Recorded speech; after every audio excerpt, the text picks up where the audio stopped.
নাটক নিহারকলি ২০২৫ সালে ঈদে মুক্তিপ্রাপ্ত একটি জনপ্রিয় নাটক। এটি বিভিন্ন মহলে ব্যাপক প্রশংসা অর্জন করেছে। নাটকটির প্রধান চরিত্রে অভিনয় করেছেন নিলয় আলমগীর ও জান্নাতুল হিমি এবং এটি পরিচালনা করেছেন ফজলুল হক। গল্পে দেখা যায় নিহারকলি একটি বন্যপ্রাণী হাতির জীবন কেন্দ্রিক গল্প। নাটকের কেন্দ্রীয় চরিত্রে মাহুত চরিত্রে অভিনয় করেছেন নিলয় আলমগীর ও তার পরিবার একটি হাতিকে লালন পালন করে, যা তাদের জীবিকা নির্বাহের প্রধান উৎস থাকে।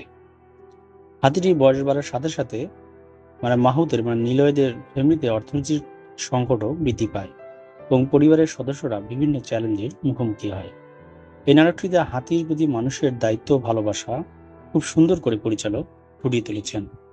অভিনয় ও পরিচালনা নিলয় আলমগীর মাহুত চরিত্রে তার অভিনয় প্রশংসনীয়। তিনি তার চরিত্রের মধ্যে আবেগ, সংগ্রাম ও দক্ষতার সাথে উপস্থাপন করেছেন। তাছাড়া হিমি নিলয় আলমগীরের স্ত্রী চরিত্রে অভিনয় করেছেন, নাটকের মাহুতের স্ত্রী চরিত্রে। নাটকের মধ্যে অনেক আবেগময়তা বৃদ্ধি করেছে। ফজলুল হক পরিচালক হিসেবে তিনি নাটকের গল্প চরিত্রায়ন সফলভাবে উপস্থাপনা করেছেন। নাটকের একটি উল্লেখযোগ্য দিক হলো হাতির সাথে কাজ করা। নিলয় আলমগীর নিজেও একজন পশু পাখির প্রতি তার প্রেম রয়েছে, পশুপ্রেমী, এবং এটি তার অভিনয়ের বাস্তবতা ও আবেগকে যোগ করেছে। নাটকের দৃশ্যায়ন ও পরিবেশনায় দর্শককে অনেক মুগ্ধ করে তুলেছে। নাটকটি বাংলা ভিশনে ঈদের সময় প্রচারিত হয়েছে।